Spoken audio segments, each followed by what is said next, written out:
구름 속에서 무엇을 봅니까? 계시록 1장 7절. 볼지어다 그가 구름을 타고 오시리라. 성경에서 구름은 언제나 하나님과 관련됩니다. 구름은 하나님의 통치에 반항하는 듯한 우리 개인 생활의 안팎에서 일어나는 슬픔, 고통, 궁핍의 상황들입니다. 하나님의 영은 이 구름들을 통해 우리에게 어떻게 믿음을 걸을 수 있는가를 가르치십니다. 만일 구름이 없다면 우리에게 믿음도 없을 것입니다. 구름은 단지 우리 하늘 아버지의 발에 티끌이로다. 나훔 1장 3절. 구름은 주님께서 그곳에 계시다는 증표입니다. 슬픔과 사별과 고통이 하나님과 함께 오는 구름이라는 사실은 얼마나 귀한 계시입니까? 하나님께서는 구름 없이는 우리에게 가까이 오실 수 없습니다. 그분은 청명하게 비치는 가운데 오지 않으십니다. 하나님께서 고난 속에서 우리에게 뭔가를 가르치기를 원하신다고 말하는 것은 옳지 않습니다. 주님께서는 모든 구름을 통해 우리가 배웠던 것을 버리기를 원하십니다. 구름을 통한 하나님의 목적은 주님과 우리의 관계가 정확하게 어린아이처럼 될 때까지 우리의 믿음을 단순하게 하기 위한 것입니다. 오직 중심은 하나님과 나만의 관계요, 다른 사람들은 그림자일 뿐입니다. 다른 사람들이 그림자가 될 때까지는 구름과 어둠은 언제나 나에게 임할 것이며 다시 찾아올 것입니다. 과연 나 자신과 하나님의 관계가 과거 그 어느 때보다 점점 더 단순해지고 있습니까? 하나님의 이해할 수 없는 섭리와 우리가 하나님을 아는 것 사이에는 어떤 연관이 있습니다. 하나님을 아는 우리의 지식에 비추어 인생의 신비들을 해석하는 것을 배워야 합니다. 가장 어둡고 암담한 현실을 직접 대하면서도 하나님의 성품을 의심하지 않을 수 있을 때까지는 아직 우리는 하나님을 모르는 것입니다. 구름 속으로 들어갈 때에 그들이 무서워하더니 누가복음 9장 34절. 당신의 구름 속에서 오직 예수님만이 아니라 다른 사람도 보입니까? 그렇다면 더 어두워질 것입니다. 당신은 오직 예수님 외에는 다른 아무도 보이지 않는 곳으로 가야만 합니다.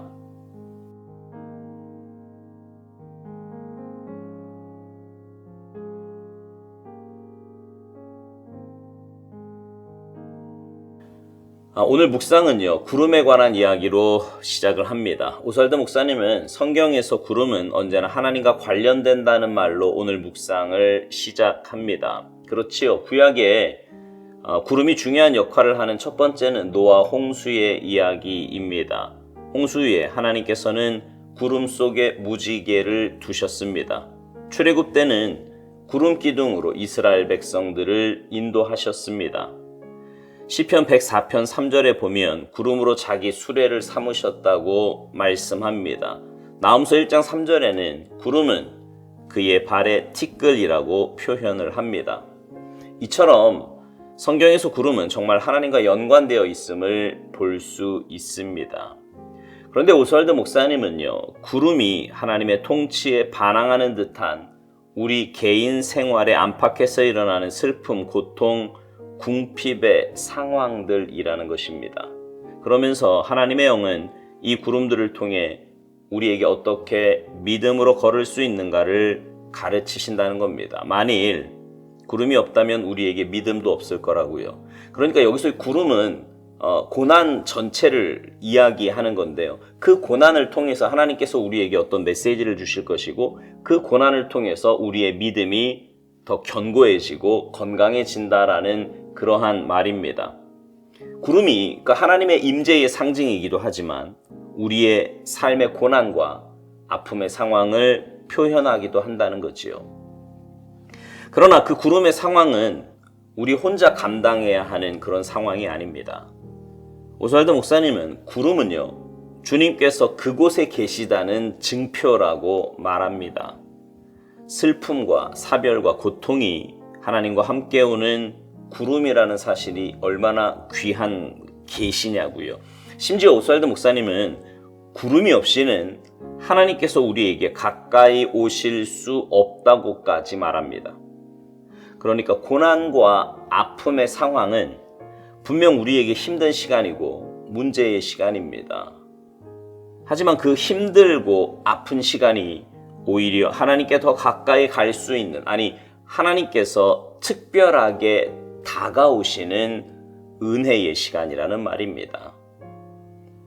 구름 속에서 언약의 증표를 주시고요, 구름으로 이스라엘 백성들을 인도하셨던 것처럼 우리의 삶에서도 하나님은 구름 속에서 언약의 증표, 구원의 증표를 주시고 그 구름 가운데서 우리의 삶을 인도하신다는 것입니다.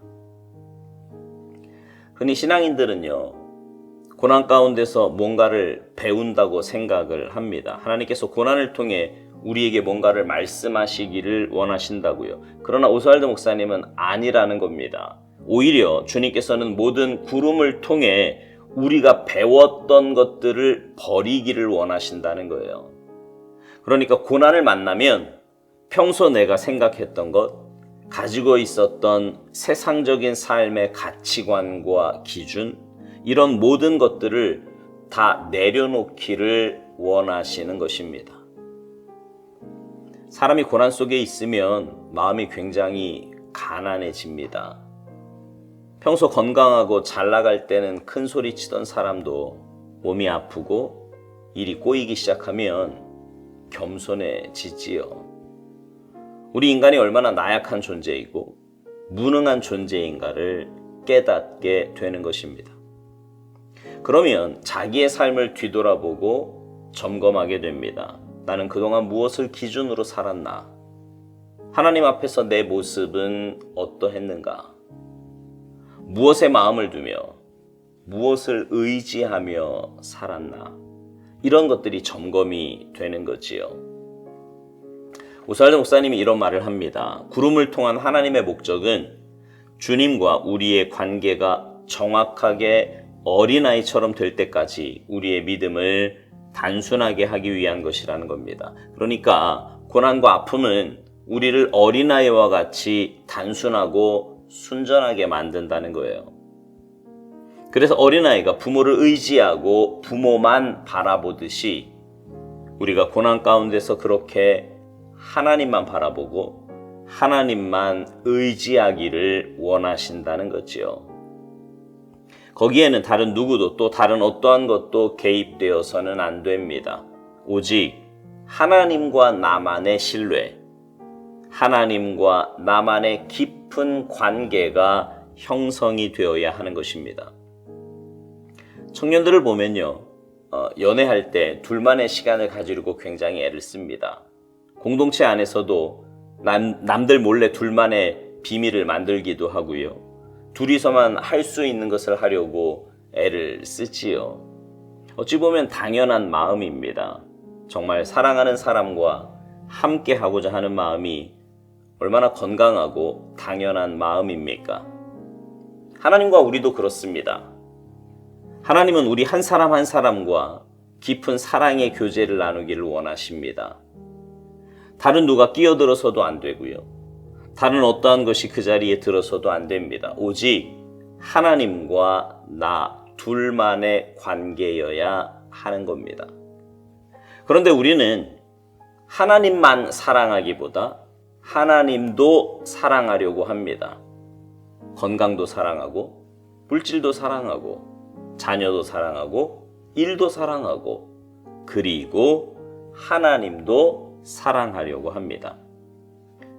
하나님은 질투하시는 하나님이십니다. 그래서 구름 가운데 우리가 하나님만 바라보기를 원하시는 것입니다.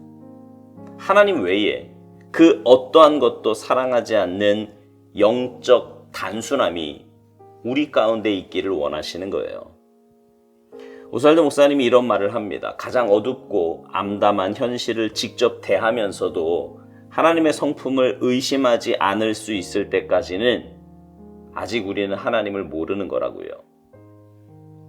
그러니까 하나님과 나와의 관계는 세상적이고 인간적인 그 무엇이 끼어도 안 되지만, 심지어 감당할 수 없는 고난과 아픔이 와도 하나님과의 관계를 의심해서는 안 된다는 것입니다.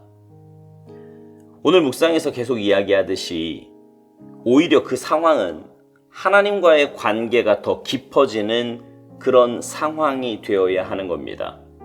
하나님의 성품과 사랑과 은혜를 맛보는 그런 기회가 되어야 한다는 거지요. 오살도 목사님이 묵상 마지막에서 이런 말을 합니다. 당신이 구름 속에서 오직 예수님만이 아니라 다른 사람도 보인다면 더 어두워질 거라고요. 당신은 오직 예수님 외에는 다른 아무도 보이지 않는 곳으로 가야 한다는 것입니다. 그렇습니다. 우리는요, 오직 주님만 바라보고 주님과의 관계에만 집중하고 살아야 하는 존재들입니다. 여러분, 혹시 지금 구름 가운데 있으십니까? 하나님의 성품을 의심하지 마시고요. 그 구름 가운데서 다가오시는 주님을 바라보시기 바랍니다. 그래서 주님의 위로와 은혜를 맛보시고 세상으로 향했던 여러분의 마음이 주님께로만 향하는 복된 은혜의 기회가 되시기를 주님의 이름으로 축복합니다. 아멘.